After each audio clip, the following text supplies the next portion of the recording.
insights, picks, results. This is Wizard Sports Picks. Beyond the Lines. Okay, everybody, here we go. Welcome to Beyond the Lines, powered by WizardSportsPicks.com, your home to the sharpest opinions in the handicapping industry from the best collection of cappers across the board. I'm Dana Lane, and today we're talking baseball betting, and in my opinion, it's the most beatable market in all of sports. Baseball, to me, isn't like football. It's not like basketball. You don't win by betting teams. You win by understanding matchups. You win by pitching profiles and situational edges or situational edges that the public just doesn't see or doesn't have time to see on a daily basis. So over the next 10 minutes, I'm going to show you exactly how I approach baseball betting, which I think is the right way. It's the way most professionals do it. And if you got a little time and you put a little effort into it, we're going to have a terrific 2026 Major League Baseball season. So let's get into it. Baseball, to me, it's the only major sport where outcome is driven by individual matchups, not team identity. And we know there are other sports, of course, where we talk about football. There's one-on-one matches in the trenches that you want to win. But really, baseball is that true one-on-one matchup more than it is in any other sport. Every game is a new equation, and that's what that's the first thing I try to tell people, because we do it in every sport. We know that we take what we just saw and kind of equate it to what we think we're going to see. But what I really want you to do is get out of that. I want you to focus on each individual game being a brand new equation. And why do we do it that way? Well, every game has a new starting pitcher. That's first and foremost. Every game has a new bullpen situation, and every new game has new lineup construction for the most part. Sometimes you have the same lineup from day to day, but there are teams that they change the lineups every single day. You could ask the Pittsburgh Pirates about that last year. Also, if you're changing parks, there's new park factors, there's new umpires, especially home plate umpires, which used to be a bigger factor than it is right now. We'll talk about that in a minute, but used to be umpire for sure was one of the biggest handicapping details that people overlooked. Not so much anymore. We might throw that out. But if you understand these variables, you can beat this sport long term. And believe me, as you guys know, this is a marathon. It starts at the end of March now, and then it goes through, obviously, the last pitch of the World Series in October. So let's break down each individual aspect that is important to winning. And look, guys, I've been doing this 33 years. So what I've tried to do is put the details in the equation that are necessary and take as much out as possible, because yes, I want to get the best information, but at the same time, I don't want to spend all day handicapping a Colorado Rockies St. Louis Cardinal game. So here's what I do. And I start with starting pitching, because most people start there. It's not my entire emphasis. In fact, there's much more of an emphasis on the next subject we'll talk about. But, of course, it's very important, especially for those first five bettors. So let's start with starting pitching. And what I want you to do is I want you to forget about ERA. ERA is a storytelling stat. And what I mean by that is it will always tell you, hey, this is where a pitcher came from. This is where he is right now. But it's not a number I can lean on and say this is where he's going, especially when we talk about bullpens. It is just a stat that I really like when I'm looking at starting pitching, but it's not the one I lean on. And here's the ones I do lean on. There are four numbers to me that matter. First of all, K rate, strikeouts per batter faced, is my number, is where I start with each starting pitching and starting pitcher. And why do I do that? Well, the better the K rate, the less outs a team is forced to be put into action per se. So if you have a guy that averages 7 strikeouts a game, that's almost 3 innings that your defense isn't asked to do anything. That's very important whether you're betting money lines or we're betting totals. I'll talk about all that in a minute. WHIP, WHIP. You might have seen that before. That is walks plus hits per inning. That's the second thing we look at. And the third thing is swing and miss rates, with number 4 being ground ball rates. Now, if you have a starting pitcher that is a high K rate plus a low whip, that's a lot of stability in that number. That's why I look at those numbers a lot more than I look at ERAs. Low K rate plus a high whip equals a lot of volatility. So, again, if you're betting money lines, we want stability. If you're betting totals, especially if you're betting that over, we want maybe some volatility. So those are the things that I look at when pertaining to starting pitching. And again, we're not betting teams per se. I want to kind of get you out of that. We're not betting teams. You're betting pitching profiles. Well, whether it's a starting pitcher or it's the bullpen. Now, speaking of bullpens, this is section number 2. Speaking of bullpens, this is where most bettors lose their money. They handicap the starter and they ignore the bullpen.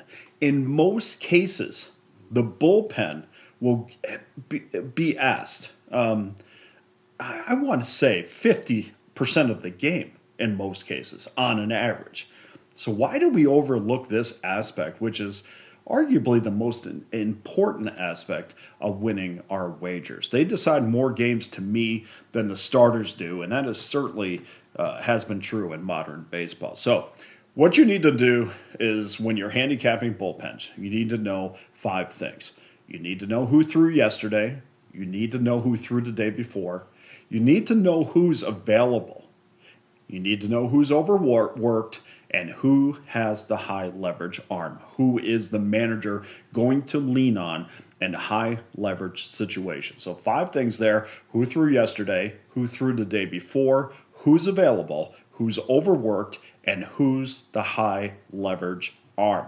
Doesn't mean, hey, look, we got the greatest closer in Major League Baseball. Doesn't mean that closer is going to come out in that game if they were asked to throw 2 innings the day before. So always know that. So those are the 5 things when we handicap bullpens that we want to look at on a day-to-day basis. A great bullpen can erase a bad start, and a bad bullpen can erase a great start. Just know that. If you're not tracking bullpen usage, you're not betting baseball the right way, or at least you're not getting the most out of your wagers. You're kind of just guessing if you just ignore bullpens. Now, let's go to lineups. So we looked at bullpens, we've looked at starting pitching, and now we're going to look at lineups. Not all offenses, as we know, are created equal. Some teams crush elite velocity. Some teams can't touch left-handed pitching. Some teams can't touch right-handed pitching. Some teams rely on home runs. Some manufacture. You know the deal. So here's the 4 things that I look at when it comes to lineups. How does a lineup perform against righties or lefties, depending on who they're facing that day? How do they perform against high velocity or low velocity arms? How do they perform on the road versus at home?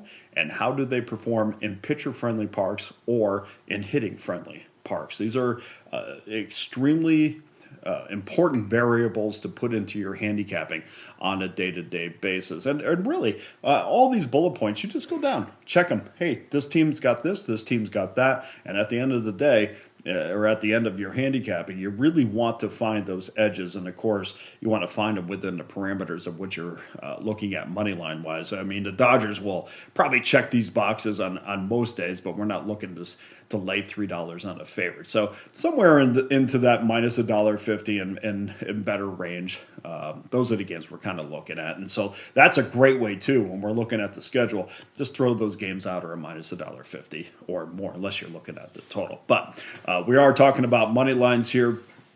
Again, matchups matter more than teams. That's where I want your headspace to be. So now we've looked at lineups, we've looked at bullpens, we looked at starting pitching.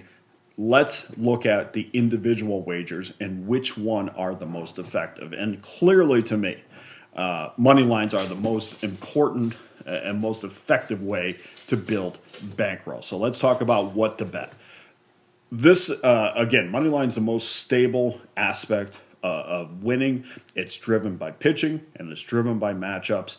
That is where I would stay and where I do stay for most of the year. Now, there are some people that will tell you, well, I think totals give me the better edge. That is true, and I know a lot of people that believe that.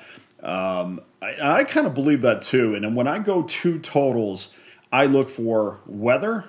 I used to look for the umpire. I'm not going to do that anymore. And I also factor in bullpen. So notice I don't look at starting pitching at all when I look at totals. I look at weather, and we'll talk about the variance of weather a little bit in a second. But weather and bullpens, if you have a terrific bullpen, that is, to me, it's a much more effective way to look at an under, or a bullpen that's not so great when you're looking at overs. Again, you see the theme here. Yes, I care about starting pitching. Of course I care about starting pitching. But bullpens, to me, make or break a winning season, or provide or take away a winning season.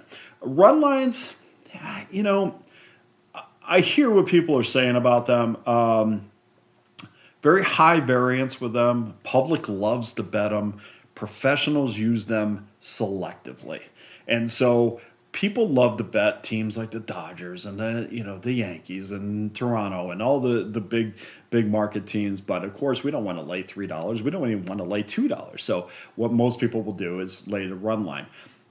It's you look at teams, how many games during the course of the season. I would say maybe it's, I don't know, 30%, that 25-30% that ends up being a one-run game, and that can work against you. So I kind of go away from the run line quite a bit. In fact, I used to have this thing where I went away from a run line if I was laying -1.5 and I was getting or I was getting 1.5 and plus money. That to me was always the kiss of death. If I was seeing a plus, I would run away. If I saw a minus, which means I was laying to 1.5, but being asked to give a little bit of juice, that was much more of a attractive option. But I run away from that. Again, we go back to money lines. We kind of stay there. So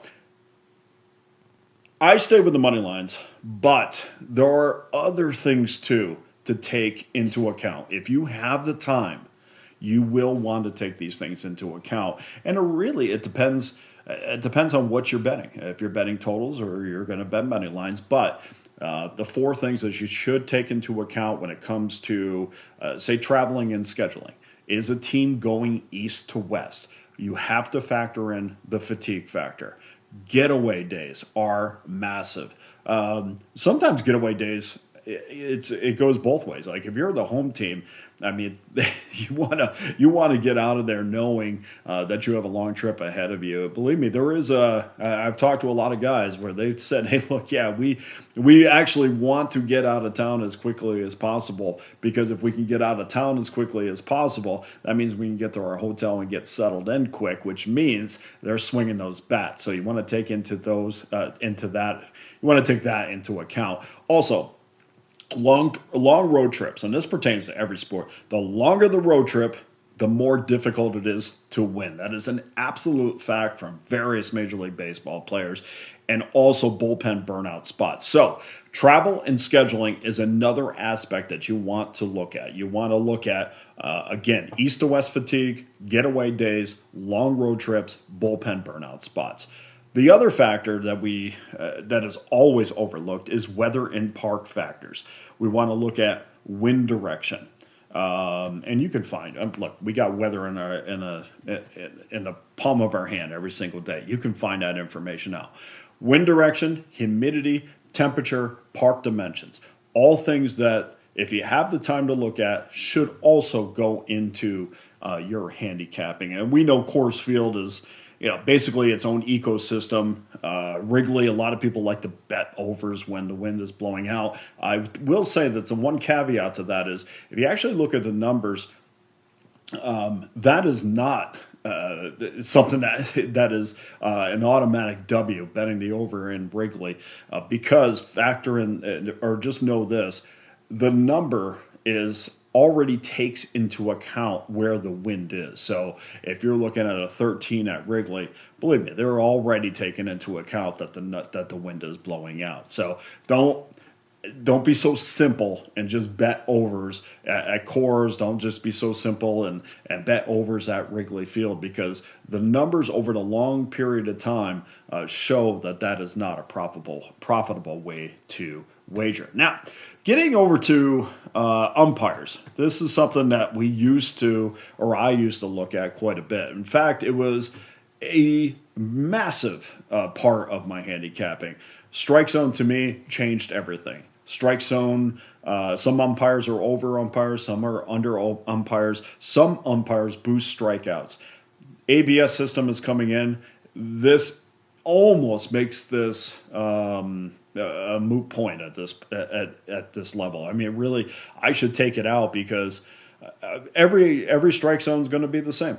And that's that's just the way it's going to be. Unfortunately, that's a massive advantage that's not there. But I'm very excited to see this new system be put in place. In fact, I was up in the press box here in Vegas at the Aviators game, and I'm watching back when the ABS system was in play in the minor leagues, and I'm watching this whole system, how it works, and it is fantastic. And we saw it last year in spring training. I'm glad it's here, but unfortunately, it takes a major component of handicapping out of my system. So that's a lot of information. We talked about lineups. We talked about starting pitching, bullpen. The different caveats that you might want to put into your handicapping. But really, how do we build a baseball betting system using all that information? And we want to make it as simple as possible for you. So here's how we build. Here's something that you can use this entire season to build a handicapping system. And this is good for money lines, totals, first 5 innings, run lines, however you want to play. These are the meaningful components of what we just talked about. Pitcher K rate, whip, bullpen rest, opponent hitting profile, or hitting profiles in general for both teams, park factors. That should also park factors should be involved, but just a small emphasis on that. But those 5 things are that will get you started on a consistent basis in the morning to handicap these games. Also, do not chase. Do not put more money on games than you can afford to lose. I know you guys have heard that 150,000 times, but this is how professionals create long-term profit. And I'm going to use that word that I'm sure you guys have heard a million times: discipline. Discipline, discipline, discipline. Baseball starts at the end of March. It does not end in October. It is a grind. It is an emotional grind. It's a mental grind.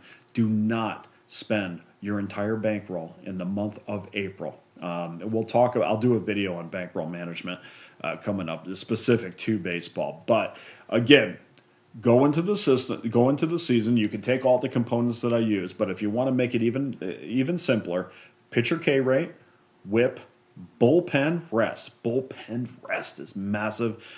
Hitting profiles and park factor. And those are the 5 things that will really make your handicapping simple this year. Baseball is a beatable market, guys, because it is the most predictable. You can go into every matchup with a major edge from game to game, which is so much better than you have when you're betting point spreads, where the point spreads, their whole goal is to not give you an edge. But money line, every game, that does give you an edge in Major League Baseball. You win by understanding matchups, not teams. You win by understanding pitching, not narratives. And you win by staying discipline. Of course, you can join me this entire Major League Baseball season by purchasing an all-access pass located at wizardsportspicks.com. Just hit that link below and tell me about your betting method, your how do you go about betting baseball on a daily basis? Because, man, it is an absolute grind. And if you lose 3 or 4 games in a row, your mind starts playing tricks with you. This way, if you have a system in place and you have, this is what I'm going to stay with the entire way, that way it takes the entire emotion out of things, and all you have to do is stay disciplined and believe in your system. So I'm interested to hear what your betting methods are. Don't forget, win@wizardsports.com. Put in your email located on the homepage. Receive your first play from Wizard Sports Picks absolutely free without obligation. You can follow me on X at Dana Lane Sports. Yeah, I'm rebuilding that whole thing. Somehow I woke up one day and my 13,000 followers were gone. So we're going to build that up again. You could also follow Wizard Sports Picks on X at the Wizard's Edge. We're going to have another incredible Major League Baseball season. I encourage all of you to join me starting today for Beyond the Lines. I'm Dana Lane. Let's cash some tickets. Try that again. Let's cash some tickets.